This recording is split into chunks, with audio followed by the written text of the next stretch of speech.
Hi, first grade family. So today I'm just going to show you how to get on Epic Books for today's independent work.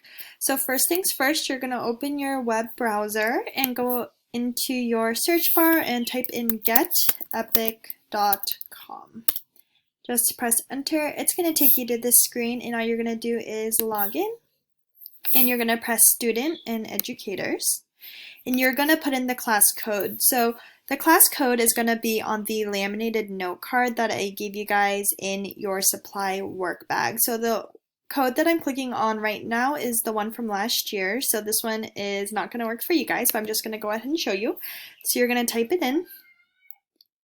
Then you're going to find your name. So I'm just going to click on Get Student, and it'll take you to this page. So I can't show you right now because it is after school hours, but that is how you log in, and then you can just explore for today and read 3 books. Thank you!